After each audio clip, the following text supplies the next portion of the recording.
Women are powerful creators. The Align Women podcast features female entrepreneurs, leaders, and other professional women who've demonstrated agency and innovation in their personal and professional lives. I'm your host, Amy Evans. I have authentic, intimate conversations with my guests that highlight their paths to success, their struggles and accomplishments, and the things that currently excite, motivate, and inspire them to turn their visions into reality. Welcome to the Align Women podcast. I'm Amy Evans, your host and the founder of Align Women, a leadership and networking organization for professional women. This podcast features female entrepreneurs, innovators, and other professional women who've demonstrated agency and innovation in their personal and professional lives. And with me today is Ursula Mentjes. She is no stranger to the Align Women community. She's the CEO and owner of Sales Coach Now. She's a certified sales coach, an award-winning sales expert, a speaker, an author, and an entrepreneur. So you can see why I love her. She's an incredible resource for sales tips, strategies, and encouragement around sales if you follow her on social media. And I'm really excited to have her on the podcast today. Welcome, Ursula. Yay. Thank you, Amy. I'm excited to be here. I'm excited we get to do this together today. So thanks for having me on your show. Absolutely. I love to talk about sales because all of us are in business to grow our revenue. And I think that sales is a conversation that we need to be continually having, especially for women. And I want to start with talking about your virtual sales camp, which really was an in-person sales camp and recently became a virtual sales camp. And it's one of your cornerstone events. And I want to know why you created it. What was the need that you saw that you wanted to fill? Oh, it's such a great question. And it takes me back to the start of my business back in 2004.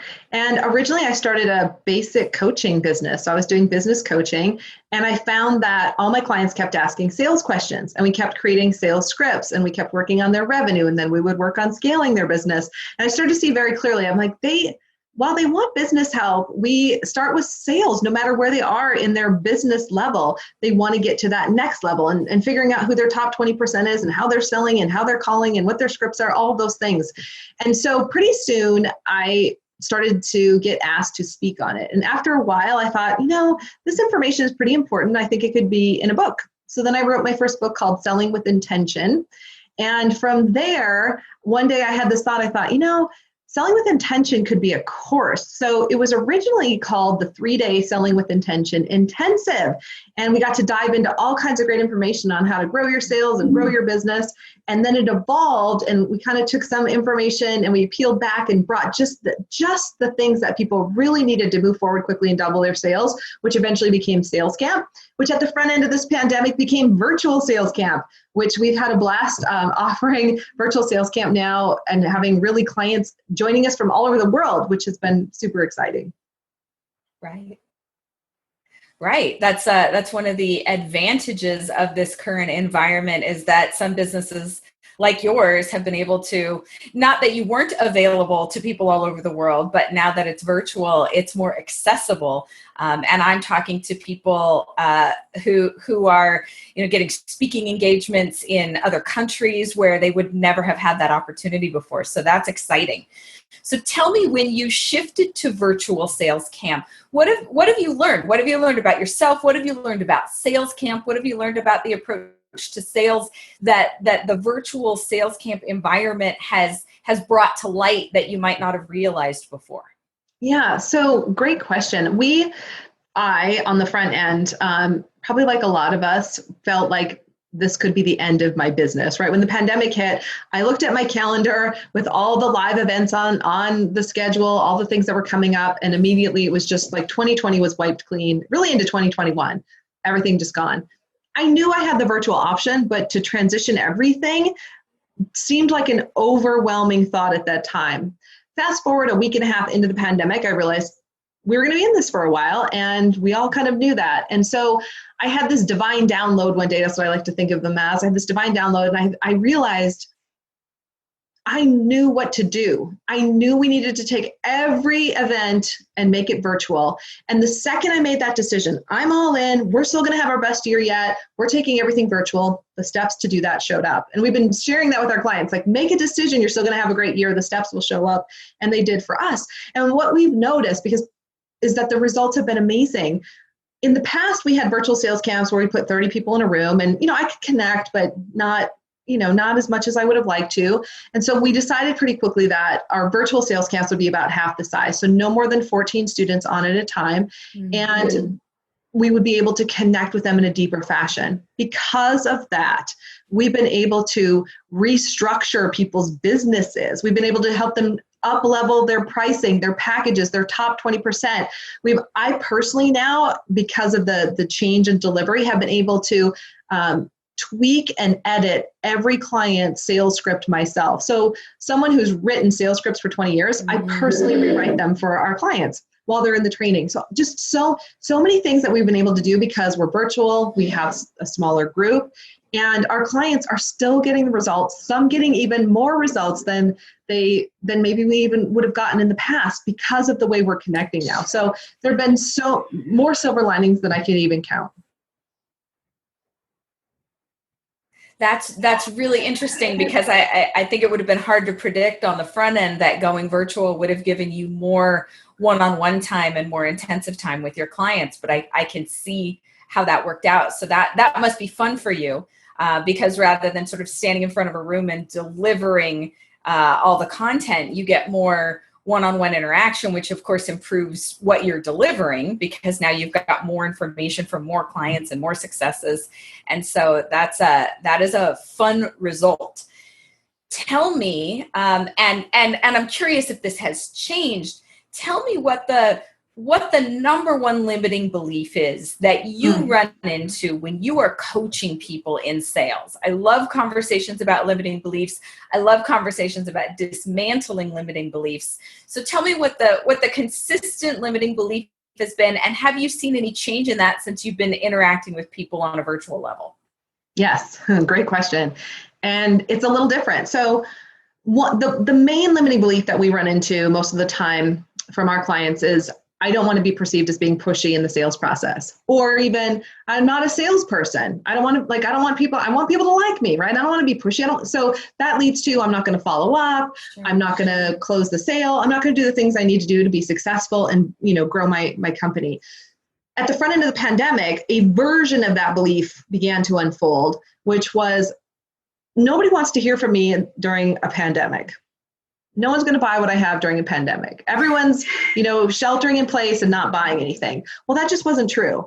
A lot of businesses, we still all needed the things, right? We were all still moving forward. We all had to keep going. And when one of us stopped, that impacted another. There was the domino effect for a little bit of people stopping. And so we tried to be really fast to get ahead of that limiting belief. So I spoke on so many podcasts. I did our own events. I was invited to speak, at a lot of our clients' chambers. All kinds of different organizations said, Ursula, come and talk to us about how to keep selling right now. And I'm still speaking on that topic, and I'm getting a lot of calls all over to do that. So the belief we're shifting now is that it's not a good time to be in sales. It's not a good time to be in business. It's not a good time to follow up. To this could be the best time ever to be in business. Once we had clients who could see that belief and own it, we had clients in March of the pandemic, right, the front end, having their best months ever in business. We had a client who's in the shipping arena. She could have said, no one's shipping right now. I mean, shipping was a disaster, right? Because think about no planes, no trains, like everything had stopped. But there were some companies that were still doing a lot of shipping. And so she solved problems by cold calling and getting those companies in front of her small businesses so that they could keep doing business. Best month ever. The clients who jumped in and started solving problems, right, and meeting those needs had their best months. And so that's the belief we're really shattering right now, is it's not a great time to be in business. If you're still in business, it's the best time ever to be in business. And it's your time to lead your industry out of this. I love that. I love those stories. The one that I've been sort of holding up as the shining example, not a client story, but there's a small neighborhood in Los Angeles that has a popular little street that people walk, and there's lots of restaurants there, and they have this little tiny restaurant that's really a bar, and it's dark, and it doesn't seat very many people, and they served food. But they didn't make a lot of revenue off of that because it wasn't very much space. That street in that neighborhood has now closed off to cars and is allowing restaurants to set up tables outside. They now have about 5 times as much space as they ever had inside. And now serving food is a huge revenue generator for them because they can do the beautiful outside dining. And that what an opportunity that couldn't have existed for them before. So I love hearing the stories about that, and I love seeing the exercise of the entrepreneurial spirit that we're gonna take what we have and we're gonna figure out how to make it better. Yeah, so, I've heard, we hear those stories, right? We've heard so many depressing stories about restaurants, and we've lost restaurants in our neighborhood. So thank you for sharing that, because I haven't heard about that restaurant myself, and that's a very, very positive story, and that gives hope to other restaurants. Like if there's ways to pivot, maybe you can figure that out too. So that's awesome. Sure. And all the restaurants that have figured out, we have one in our neighborhood who offered to order kitchen supplies like pantry items through their company, and their delivery business is crazy. If you walk by them, the number of orders that are stacked up to go out are much more than they ever did before. So there is hope. There is opportunity in change, and it's a wonderful creative ground for the entrepreneurial spirit to flourish. And so I want to ask you, because you're a sales coach, and I don't run across that many sales coaches. I certainly don't run across that many female sales coaches, which is one of the things I adore about you. What's one thing that you wish more people knew or understood about what it is you do? Ooh, such a good question. So the sweet spot is helping clients double their revenue. Like that's our super sweet spot. So whether they're at 6 figures, multi 6 figures, 7 figures, the sweet spot is helping them build a model month template and a revenue model to double their sales, and then reverse engineering a map to get them there. And it's so, if I look at the trajectory and the history of my own business, that's been one of the things that we just got really good at. It's one of our superpowers in terms of how we help our clients. It's so much so that we're now offering a new course this fall called 2X, the 2X Intensive, because we want to help people get this done, especially women business owners. Only 3% make it over the 7-figure mark, which we got to change that, right? And so we're committed to being part of the solution in that area and helping people break through the limiting beliefs of, I can't double my business, I can't have 7 figures, I can't have multi 7 figures, whatever that limiting belief is, and getting to that up level for them. So I think that's one of the things that people don't know that we do on a regular basis.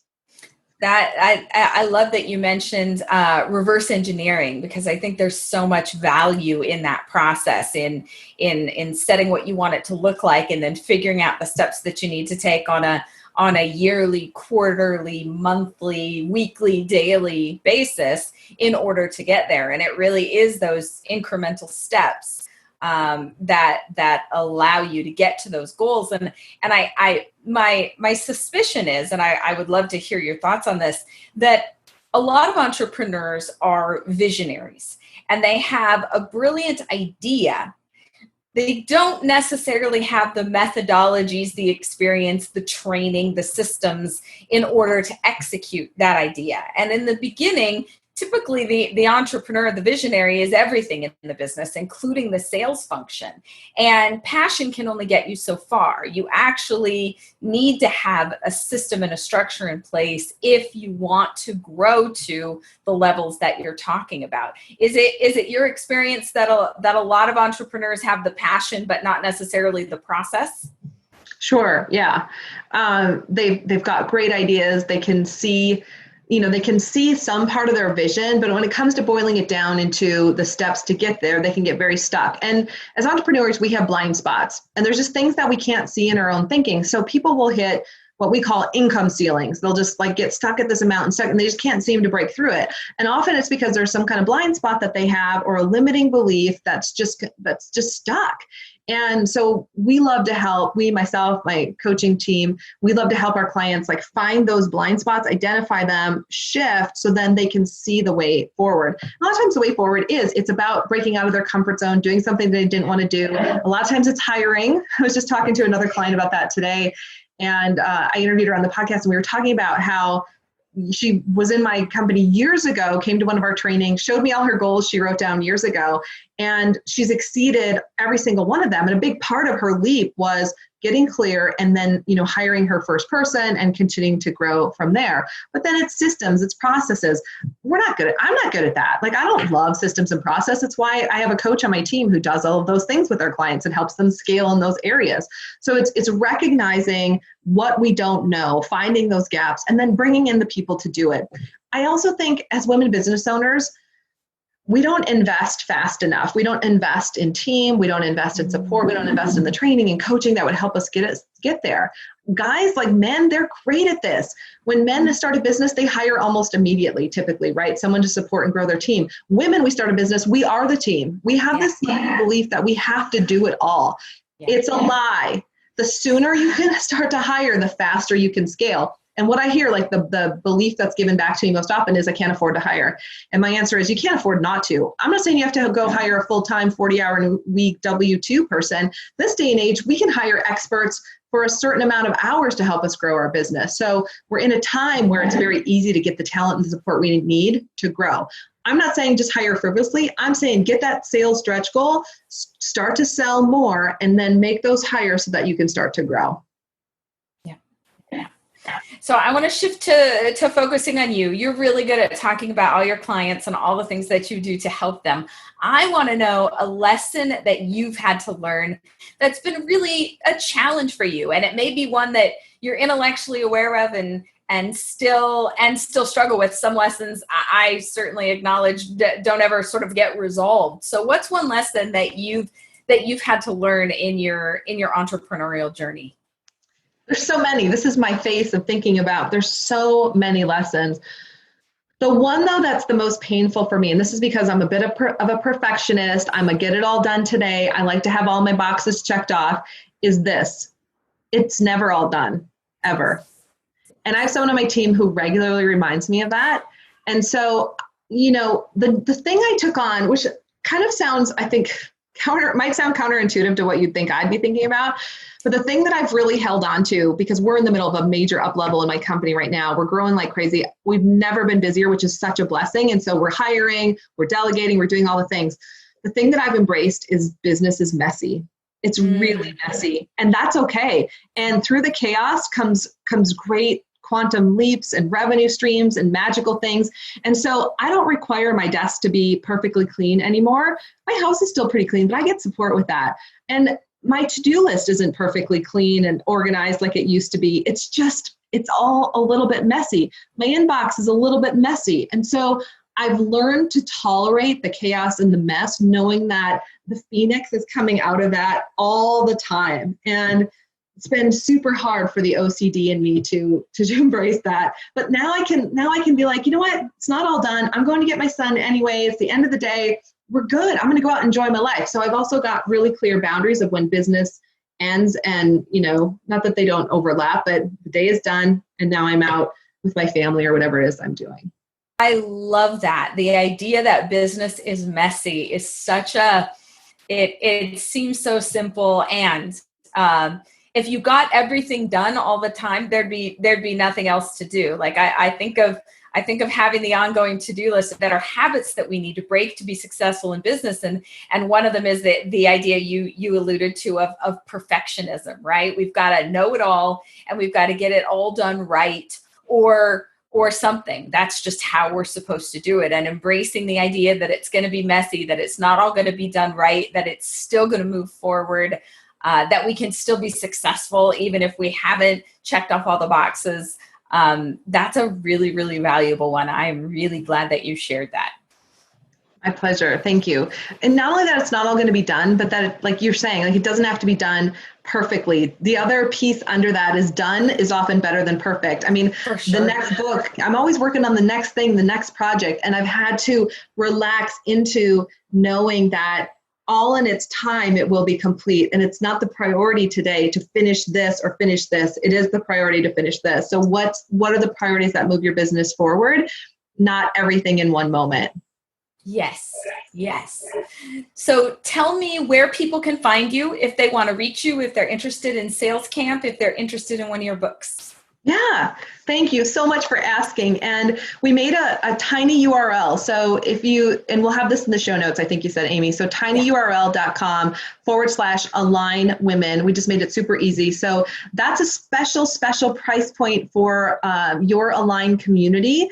And they can attend Sales Camp for only $297. It's normally $997. And it's a way for us to give back and help people keep moving forward. So I'd love for you to join us there. You can learn more about my company at salescoachnow.com. You can read testimonials. And if you go to salescoachnow.com/sales camp, you can also learn about just what's included, what we cover, and how we support you. I'm also on all the social media channels. So you can go to Facebook and find Ursula Mentjes, author, and my personal page is there. I'm also on Instagram, which is actually growing quite a lot. We found Instagram to be super interesting lately. So I'm on Instagram at salescoachnow.com, also on LinkedIn as Ursula Mentjes, and we'd love to connect with you in any of those places. Perfect. And the dates for your upcoming virtual sales camps are available on your website at that Sales Coach Now or Yes. Sales Camp link. Yes. Yes, that we gave you. Yep, you can find all the dates there. Beautiful. Thank you so much for joining me on the Align Women podcast today, Ursula. It has been a delight to have you and have a conversation with you, as it always is. Thank you for having me. Much love to you and to all of your community members. It's always fun to hang out with Align Women, so thank you. Thank you. And look for more amazing women at alignwomenpodcast.com. Thanks for listening to the Align Women podcast. You can find more episodes with more amazing women at alignwomenpodcast.com and visit alignwomen.org to learn more about our leadership and networking organization. This is Amy Evans, and you've been listening to the Align Women podcast.